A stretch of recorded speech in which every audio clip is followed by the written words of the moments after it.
Iṣẹ́ Ààrẹ ní jìbìtì lọ̀rọ̀ àjọ PFIPC.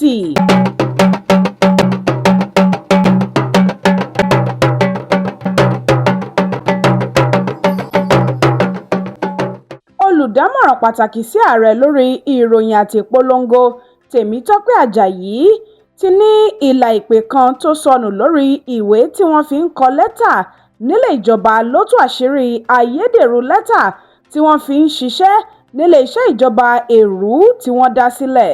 Ó ní ojúlówó ìwé ìkọ́lẹ́tà náà kò ní ìlà ìpè ọ̀hún bíi ti ayédèrú tí Adéníyì Adéyẹmí, ẹni tí ajé ọ̀rọ̀ ayédèrú àjọ ìjọba náà ṣí mọ́ lórí.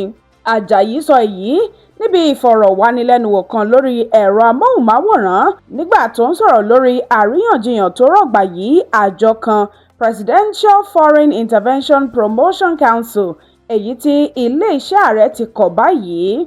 Ó ní ẹnikẹ́ni tó bá mọ bí Ilé-iṣẹ́ Ààrẹ ṣe ń ṣiṣẹ́ á mọ̀ pé gbàrọgùdù ni ìwé náà. Ó wá tẹ̀pẹ̀lẹ̀ mọ́ pé ìyànsípò kì í ṣe iṣẹ́ olórí òṣìṣẹ́ nílé-iṣẹ́ Ààrẹ, nítorí gbogbo èèyàn ló mọ̀ pé ààrẹ ló máa ń yan àwọn èèyàn sí àwọn àjọ. Àjàyí ṣàlàyé pé iṣẹ́ olórí òṣìṣẹ́ kò ju fífi ìbuwọ́lù ààrẹ jíṣẹ́ fún akọ̀wé ìjọba àpapọ̀ tí yóò kọ ìwé ìyànsípò náà fún ẹni tó bá jẹ́. Ó tẹ̀síwájú pé nǹkan tó burú jáì ni kí èèyàn máa fi lẹ́tà ìyànsípò hàn dé kiri pé ọ́fíìsì olórí òṣìṣẹ́ ló ti jáde. Nígbà tí wọ́n ń bi bóyá ó ṣeéṣe kí Adéyẹmí ní àwọn kan tí wọ́n jọ ṣiṣẹ́ pọ̀ látinú, Àjàyí ní ó ṣeéṣe, pàápàá jùlọ pẹ̀lú ìgboyà tó fi ń ṣiṣẹ́ nínú ọ́fíìsì ìjọba àpapọ̀. Ó fi hàn pé kì í ṣe lásán.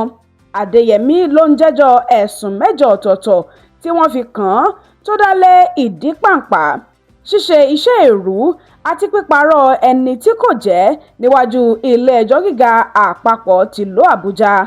Wọ́n fi kélé òfin gbé Adéyẹmí ní ọjọ́ 17 oṣù kẹwàá ọdún tó kọjá fún pé ó dá àjọ kan tó parọ́ pé tìjọba ní sílẹ̀ tó sì ń gbowó lápò ìjọba.